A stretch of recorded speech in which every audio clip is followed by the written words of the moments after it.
Welcome back to the channel and welcome back to another quick pick prediction video. In this video, I'll be predicting the women's flyweight bout between Tracy Cortez versus Melissa Gatto. And yeah, so first off with this one, kind of watched a little bit, like kind of skimmed a little bit of Tracy Cortez's biopic. Well, not even a biopic, like what 5-minute video.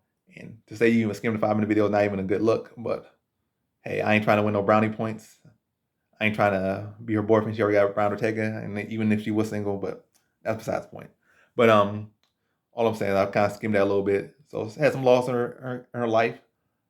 Um, Touching, like I said, I skimmed it, but it was, what I watched was touching. Had a lot of loss, good backstory and all that stuff. But I don't lean the backstory. I lean to what I see. I'm going Melissa Gatto. I feel like Cortez definitely has a good shot. I feel like Gatto in one of her earlier fights, she definitely spent a lot of time on bottom in the fight. I guess maybe not the most stellar competition, but that was early on her career. I mean, their career is still so early, but that probably was like 4 or 5 years ago now. And I felt like Gatto definitely got better. Cortez, you look back her 5 years, she definitely got better. But recency aside, recency factored. Cortez has struggled with Justine Keach, got rocked in that fight. Split decision, could arguably even say Keach potentially won that one, arguably. But I would say Cortez won, but still was an argument there. It's definitely a clear argument, good argument there. Got on her side. Still kind of have issues with the bottom position. Not as much necessarily, but like I said, she's winning these fights and like she's losing these fights. But maybe a guy, like I said, guy like Cortez can maybe a woman like Cortez or a fighter like Cortez with the wrestling and top control she has, like you were so comfortable on bottom, like that can definitely a lot of times with you losing a decision just by being on bottom. And Gatto's offensive takedowns aren't all that great. So I feel like Cortez, especially with Cortez being arrested, will control where the fight goes to round in most cases.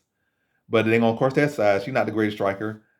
Gatto's not the greatest striker, but I feel like Gatto has more power behind the strikes, and at least when she's not crossing her feet, she's the more polished striker. Which, yeah, that crossing feet, she got to work on that a little bit. Like be crossing her feet on the two or lifting her two up, like her foot on the two, or that like kind of foot gets stuck to the ground, be sticky to the ground, like, and you trying to catch somebody moving or catch them to cross looks very odd and unpolished, but should be enough to get some aggression. Maybe force Cortez to shoot a poor shot, or maybe force Cortez to shoot a shot in general. Then you get it to the ground, or Cortez takes it to the ground. Now you get to work in your area where you're better at least as far as jiu-jitsu wise. Wrestling wise, you're not the better wrestler, but jiu-jitsu wise, Gatto's very active off her back. And I even saw Cortez looking a little bit tired. I don't know what she was going through in her life at the time she was fighting Keach, but it's not like Keach has the best ground game or necessarily was not the most active guard, the most dangerous guard, but like Cortez was frustrated. Cortez was looking a little bit fatigued, and Gatto would definitely threaten with submission. She would have a very active guard. I think somebody else in that fight,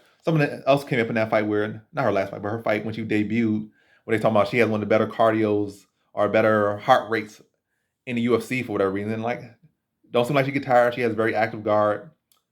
Cortez looked fatigued in her last fight with somebody who doesn't have nearly as active a guard and looked frustrated. And she's been in with a lot of people that don't really have the best grappling for the most part. Like Agapova, all these people been tapping Agapova out lately, well, ground and pound and tapping out Agapova like she has zero grappling.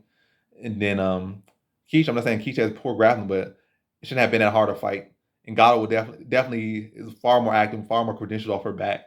Would definitely thrust his submissions, probably try to take to her back, try to hit sweeps. And Cortez really gonna have to work and the whole time. You know, I feel like Gatto not the cleanest striker, neither Cortez, but Gatto will bring it to her, pressure her. It's not like Cortez has such technical boxing. I feel like a jab will help her a lot. Maybe put some power, maybe slap an overhand in there and work on that. Like corral her into it. Like Gatto don't really gonna move that head kind of upright, but yeah, I think it's the case where very competitive fight. Cortez getting a lot of takedowns.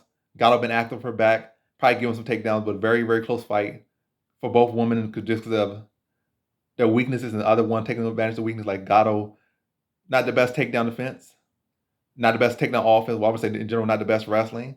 So she will have to be rely on someone else to give her the position. And then Cortez, may maintain the position pretty well. But then Cortez having to deal with like not having the best jiu-jitsu herself, but being a more so a wrestler-based grappler, going in with a high level BJJ grappler, having to defend those submissions, getting worn down by those, getting pressured, and then like I said, having to shoot maybe not the best shots or just forced to go into takedowns.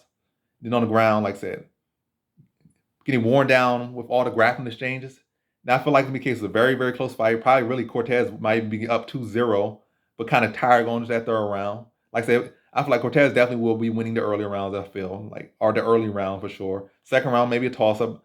Could probably easily lean to, it's gonna be a Cortez round, but I'm gonna say up in the air second round. Third round, Cortez coming in visibly tired, and it's like looking to go for the takedown, looking to try to just smother her to a decision, but now she's not is quick on the ground. Her mind's not there. She's tired. She's fatigued. Trying to hold in position, holding to the safest position she could hold on to. Trying to land some shots and trying to ride that position. But Gatto, been active, landing elbows, locking up submissions, and trying to trying to take advantage of Tyra Cortez and her guard.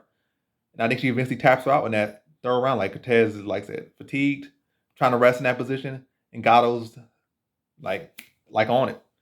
It would catch her catch her in a little bit last thing, like kind of catch her breath, trying to get like a little feel for herself, snap up a triangle in the guard, and then tap her out in that third round. So in this fight, I got Melissa Gatto via third round submission.